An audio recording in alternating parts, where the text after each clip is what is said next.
Hi everyone. तो sequel series के इस वीडियो में मैं आज आपके लिए लेकर आया हूँ is null and is not null और साथ में इन एंड नॉट इन। तो सबसे पहले हम देखेंगे कि इन एंड नॉट इन कहाँ पर और कैसे यूज़ किया जाता है, और उसके बाद हम देखेंगे नल क्या होता है और is null and is not null को सही तरीके से कैसे यूज़ किया जाता है सीक्वल में।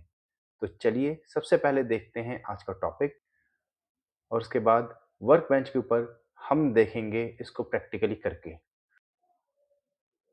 तो सबसे पहले देखते हैं इन एंड नॉट इन, और इसमें भी सबसे पहले हम देखते हैं इन ऑपरेटर ये है क्या। पहली लाइन पढ़ते हैं, पहली डेफिनेशन यहाँ पर जो मैंने आपके समझने के लिए लिखी हुई है वो क्या कहती है। The in operator is used in the where clause, where के साथ यूज होता है to check if a specified columns value, एक स्पेसिफाइड कॉलम का value matches any value within a provided list, एक लिस्ट में से क्या वैल्यू मैच कर रही है या नहीं कर रही है। The in operator functions as a shorthand for multiple or conditions. इनका यूज कहाँ होता है, जहां पर आप मल्टीपल और यूज करते हैं उसको रिप्लेस क्या करता है, उसको रिप्लेस करता है in, making queries shorter and more readable. इससे क्वेरीज आपकी शॉर्ट हो जाती है और ज़्यादा रीडेबल हो जाती है, यानी आपको उसको पढ़ना ज़्यादा ईजी हो जाता है। आप बार बार और करेंगे, इससे बेटर है कि एक बार आप इन कर दें तो उससे आपकी क्वेरी शॉर्ट भी होगी और रीडेबल भी होगी। Select star from customers where country is equal to Germany और country is equal to France और country is equal to UK. अब यहाँ पर आपने दो बार और का यूज़ किया और तीन कंट्रीज आपने लिखनी थी। तीन कंट्रीज का आपको डेटा यहाँ फेच करना था, डेटा निकालना था। अब ये इससे भी सेम रिजल्ट आएगा, बट अगर आप इस क्वेरी को, जो इतनी बड़ी क्वेरी है, इसको अगर आप छोटा करना चाहते हैं तो आप क्या करेंगे, select star from customers where country in Germany France and UK. तो जहाँ आपने इतनी बड़ी क्वेरी दो बार और लगाया, मल्टीपल ऑर्स लगाए, वहाँ पर सिर्फ आपने एक इन लगाकर आपने अपनी क्वेरी कंप्लीट कर दी, रिजल्ट सेम आएगा। The not in operator, by using the not in operator you return all records that are not any of the value in the list, यानी उस लिस्ट के वैल्यू में से कुछ भी नहीं है वो रिकॉर्ड आप फेच करते हैं, वो रिकॉर्ड आप रिटर्न करते हैं। जैसे select star from customers where country not in Germany France and UK. जहां पर आपके पास आपको एक डेटा निकालना है जहां आपकी कंट्री ना तो जर्मनी है, ना तो फ्रांस है, ना तो यूके है, कोई चौथी कंट्री है, तो इन तीनों को आपने नॉट इन में डाल दिया और आपका आंसर आ जाएगा। अब आते हैं आज के हम दूसरे टॉपिक के ऊपर, which is null value, is null and is not null. अब नल वैल्यू क्या है पहले उसको समझ लेते हैं।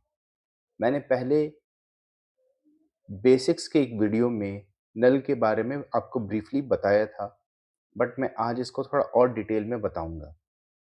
अ null value represents an unknown, missing or inapplicable data in a database field. It is not a value itself. It is not a value itself. यानी ये कोई वैल्यू नहीं है, but a placeholder to indicate the absence of data. ये आपको बताता है कि यहाँ पर डेटा अब्सेंट है भाई साहब, यहाँ डेटा है नहीं, ना तो वो ज़ीरो है, ना तो एम्प्टी स्ट्रिंग है, ना कुछ और है। वहाँ डेटा जो है वो एब्सेंट है, मिसिंग है, इनएप्लीकेबल है, अननोन है, हमें नहीं पता है कि वहाँ डेटा एक्चुअल में आना क्या था। Null value is different from zero, zero से डिफरेंट है, और एन एम्प्टी स्ट्रिंग और जीरो इन दोनों से डिफरेंट नल है। A field which a null value is one that has been left blank upon record creation, यानी रिकॉर्ड क्रिएट करते समय इसको खाली छोड़ दिया गया है, वो नल है। ठीक है, तो याद रखिएगा नल ना तो जीरो है ना तो एम्प्टी स्ट्रिंग है। Null is null. Null is not equal to zero. Null is not equal to empty string. Syntax क्या है इसका? सिंटेक्स इसकी समझने की कोशिश करिए, बहुत इजी है। पहले मैं आपको दिखाऊंगा गलत सिंटेक्स क्या है, और ये मैंने पहले एक वीडियो में आपके साथ डिस्कशन किया था कि इज नल का गलत तरीका क्या है। Select column name from table name. आप टेबल का नाम, कॉलम का नाम आपने सेलेक्ट कर लिया। Where column name is equal to null. अगर आप इज इक्वल टू का यूज कर रहे हैं नल के साथ, इज इक्वल टू का यूज कर रहे हैं आप इज नल, सॉरी, नल के साथ या नॉट नल के साथ, ये दोनों गलत हैं। आप इज इक्वल टू का यूज कर नहीं सकते नल के साथ। सेलेक्ट कॉलम नेम, सही तरीका मैं बता रहा हूं। Select column name from table name where column name is null. Where column name is null, ये सही तरीका है। अब हम आगे हैं इज नॉट नल के ऊपर। तो सबसे पहले समझ लेते हैं कि इज नॉट नल है क्या। तो इज नल का मतलब है जहां पर आप नल वैल्यूज फाइंड आउट करने की कोशिश करते हैं। आप ये देखते हैं कि मेरे पूरे डेटा सेट में कितनी नल वैल्यूज हैं, ताकि आप एनालिसिस में उसका इम्पैक्ट समझ सकें। इज नल क्या है? इज नल का मतलब क्या है कि जहां पर नल के अलावा आप बाकी वैल्यूज देखते हैं। तो फॉर एग्जाम्पल विद नल आपके पास 100 रोज आ रहे हैं विद नल, ठीक है। अब इसमें से नल वैल्यूज जो हैं वो 20 नल वैल्यूज हैं, ठीक है। तो आपके पास नॉट नल कितना बचा? आपके पास नॉट नल बचा 80। तो आई होप बहुत इजी है, इसमें कोई मैथमेटिकल कैलकुलेशन नहीं है, सिर्फ लॉजिक है, आपको समझ में आ जाएगा। सिंटेक्स क्या कहता है इसका? Select column name from table name, जो टेबल का नाम है, where column name is not null. Where column name is not null, यहां पर हम column name is equal to not null नहीं करेंगे, जैसे मैंने आपको अभी बताया। तो यहां पर रहेगा इज नॉट नल। बहुत इजी कॉन्सेप्ट हैं दोनों, but from the basics point of view ये बहुत ज़रूरी है इन दोनों कॉन्सेप्ट्स को समझ लेना, क्योंकि जब आप धीरे धीरे सीक्वल में आगे बढ़ेंगे तो वहाँ पर इनका यूज़ जो है वो आप बहुत फ्रिक्वेंटली होते हुए देखेंगे। आप एनालिसिस में इनका बहुत फ्रिक्वेंट यूज़ देखेंगे। सो बेटर है कि आप इन कॉन्सेप्ट्स को बहुत अच्छे से समझ लीजिए और बिल्कुल अपने दिल दिमाग, अपनी अंडरस्टैंडिंग में इसको बैठा लीजिए। तो चलिए अब हम आगे हैं अपने वर्क बेंच के ऊपर। तो सबसे पहले हम देखते हैं इन एंड नॉट इन, और उसके बाद हम देखेंगे is null and is not null. तो सबसे पहले आगे बढ़ने से पहले मैं चाहता हूं कि हम एक बार अपना डेटा देख लें। सेलेक्ट स्टार्ट फ्रॉम ऑर्डर्स करेंगे और अपना डेटा जो है वो हम यहाँ देख लेंगे, ठीक है। तो इस तरीके का हमारा कुछ डेटा है। अब हम आगे बढ़ते हैं और पहला क्वेश्चन हम देखते हैं। यहाँ पर हम कर देते हैं फ्रॉम। तो हमारा क्वेश्चन क्या है? हमारा क्वेश्चन है कि हमें सेल्स फाइंड आउट करना है जहाँ रीजन जो है वो साउथ और वेस्ट हो, ठीक है। तो यहाँ हम देखेंगे सबसे पहले सेलेक्ट सेल्स एंड रीजन, या हम इसको थोड़ा सा और अच्छे से कर देते हैं region and sales from orders where region. सबसे पहले हम देखते हैं और यूज करके, where region is equal to south और region is equal to west. Control enter. और आप देखते हैं तो साउथ और वेस्ट जो आपने मांगा था वो डेटा आपके पास आ गया है। अब मैं यहाँ की जगह, यहाँ और की जगह मैं इनका यूज कर लेता हूँ, वेयर रीजन इन, और यहाँ से मैं इसको हटा देता हूँ, पैरेंथेसिस ले लेता हूँ, और यहाँ पर अंदर आप सिर्फ एक कॉमा दीजिए, कंट्रोल एंटर। अब आप देखिए कि क्या आपके रिजल्ट में कोई चेंज, कोई डिफरेंस आया है। आंसर इज नो, कोई चेंज नहीं आया है। आपका आंसर, आपका रिजल्ट बिल्कुल सेम है। ठीक है। अब ये तो मेरा हो गया इन, लेकिन अगर मैं यहां पर कर दूं नॉट फ्रॉम,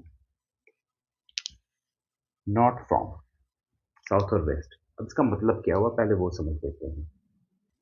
मुझे उन रीजन्स का सेल्स चाहिए जो कि साउथ और वेस्ट नहीं है। तो साउथ और वेस्ट के अलावा सेंट्रल होगा और ईस्ट होगा, तो हमें रिजल्ट में वो दोनों दिखने चाहिए। क्या अगर मैं नॉट इन करता हूं तो मुझे सेंट्रल और ईस्ट ही दिखाई देगा या साउथ और वेस्ट दिखाई देगा या कुछ और रिजल्ट आएगा, वो देख लेते हैं। यहाँ पर नॉट इन, सिर्फ आपको नॉट आगे लगाना है और आप कंट्रोल एंटर करते हैं। अब आप देखिए सेंट्रल और ईस्ट, यहाँ पर ना तो आपको साउथ मिलेगा ना तो आपको वेस्ट मिलेगा। ठीक है। So this is how in and not in works. इसके ऊपर एक छोटा सा क्वेश्चन भी कर लेते हैं।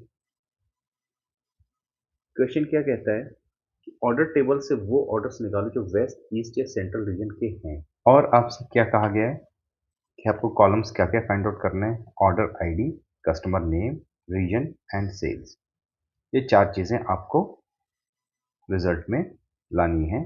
चार चीज़ों को आपको रिजल्ट में शो करना है। तो आप क्या करेंगे, सेलेक्ट ऑर्डर आईडी,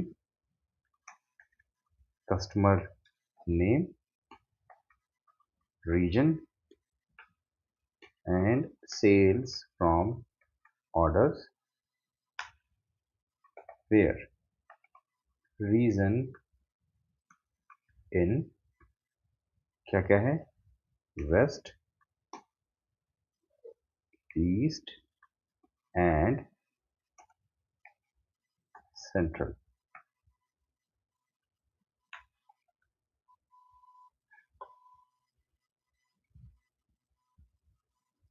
अब आप देखिए कि आपके पास वेस्ट, सेंट्रल और ईस्ट, ये तीन जो आपको रीजन्स चाहिए थे वो आपके पास आ गए हैं, और इसके साथ ऑर्डर आईडी, कस्टमर नेम और सेल्स अमाउंट जो चाहिए था वो भी आपके पास आ गया है। अब आप अगर इसको ऑर्डर करना चाहते हैं तो ऑर्डर बाय सेल्स BSC कर लीजिए, और आपका ये डिसेंडिंग ऑर्डर में आपके पास, यानी सेंट्रल में सबसे ज़्यादा आपके पास सेल्स हुई है 17,499 रुपीज़ की। ठीक है। अब अगर मुझे सिर्फ वेस्ट, ईस्ट, सेंट्रल तो हो गया, इसके अलावा अगर कुछ बचा हुआ है विच इज़ साउथ रीजन, अगर उसका डेटा फाइंड आउट करना होता तो मैं दो तरीके से उसको कर सकता था। कैसे, एक तो ये सारी चीज़ें जो हैं एक तो ये सारा का सारा मैं डेटा जो है वो ले लेता हूँ from orders where region is equal to south. ठीक है। मैंने यहाँ पर साउथ लिख दिया और कंट्रोल एंटर करता और मेरे पास साउथ का डेटा आ जाता। या मैं इसको ऐसे भी कर सकता हूँ कि नॉट इन, अपने एनालिसिस के लिए मैंने इसको नॉट इन कर दिया। अब मैं इसको रन करके देखता हूँ तो आप देखिए कि आपके पास सिर्फ और सिर्फ साउथ का डेटा आता है। यानी इन का काम क्या है, इनका मतलब यह है कि जो आपसे मांगा गया है, चाहे वो रीजन हो, चाहे वो कस्टमर हो या कोई भी चीज़ हो, जहाँ पर आपको मल्टीपल्स टाइम और यूज़ करना है वहाँ पर आप इनका यूज़ करके और रिजल्ट निकाल सकते हैं। तो आई होप कि आपको इन और नॉट इन का डिफरेंस समझ में आ गया होगा और यूसेज क्या है वो भी समझ में आ गया होगा। इन जहाँ पर आप मल्टीपल टाइम्स और यूज करते हैं वहाँ पर उसको आप फॉर बेटर अंडरस्टैंडेबिलिटी और बेटर रीडेबिलिटी के लिए आप एक प्रोफेशनल वे यूज कर सकते हैं विच इज इन। ठीक है, और इसी तरीके से आप नॉट इन भी यूज कर सकते हैं। अब हम चलते हैं अपने आज के दूसरे टॉपिक के ऊपर which is null and is not null। अब चूंकि हमारा ये जो डेटा सेट है इसमें कोई भी नल वैल्यू नहीं है, तो अगर मैं इज नल को रन करूंगा तो वहां पर आपको रिजल्ट ब्लैंक दिखाई देगा, यानी आपको रिजल्ट में कुछ निकल के नहीं आएगा।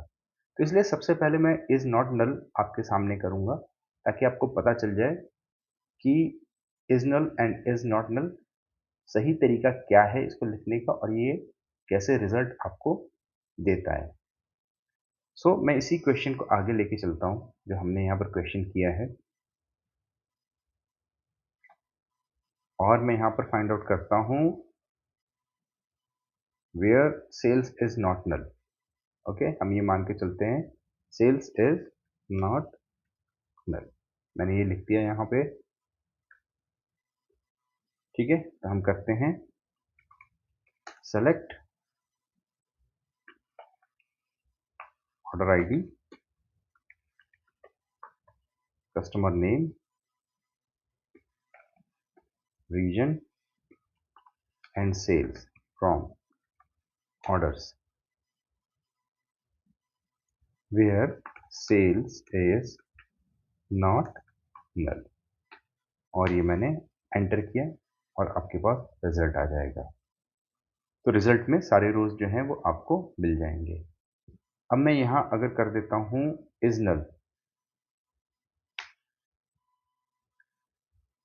तो आप देखिए कि आपके पास रिजल्ट ब्लैंक आ रहा है। आपके पास सारे कॉलम हेड्स आ रहे हैं लेकिन आपके पास कोई रिजल्ट नहीं आएगा, कोई रो नहीं आएगा, क्योंकि हमारे पास नल वैल्यू कुछ है ही नहीं। तो इज नल हेल्प करता है आपको नल वैल्यूज फाइंड आउट करने में। तो आई होप कि आपको इन एंड नॉट इन भी क्लियर हो गया होगा, is null and is not null भी क्लियर हो गया होगा।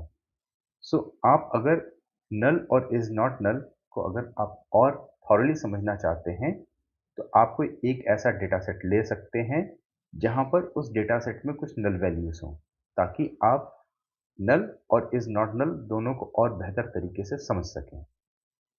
बट हम इस कॉन्सेप्ट को अपने फेज 2 में भी देखेंगे जहां पर मैं आपको बताऊंगा कि इज नल और इज नॉट नल कैसे आपके रिजल्ट्स के ऊपर इम्पैक्ट डाल सकते हैं।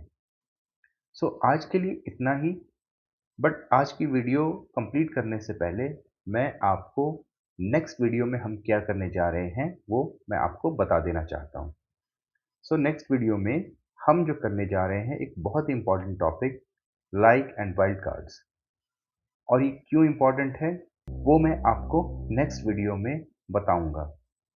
लेकिन अभी तक फेज 1 के सेकंड पार्ट में हमने जितने भी कॉन्सेप्ट्स किए हैं वो सारे कॉन्सेप्ट्स बहुत इंपॉर्टेंट हैं, क्योंकि वो बेस बनाते हैं आपके सीक्वल के। और अब हमारे पास चूंकि फेज 1 सेकंड पार्ट में बहुत ज़्यादा चीज़ें नहीं रह गई हैं बाकी कंप्लीट करने के लिए, तो मैं आपसे रिक्वेस्ट करूंगा कि अभी तक जितनी भी चीज़ें आप लोगों ने सीखी हैं आप उनका एक बार रिवीजन कर लीजिए, उनकी प्रैक्टिस कर लीजिए। तो बने रहिए हमारे इस चैनल के साथ, अपने फ्रेंड्स के साथ, अपने कलीग्स के साथ। हमारे इस चैनल को शेयर करिए, सब्सक्राइब करिए। मिलते हैं अगले वीडियो में।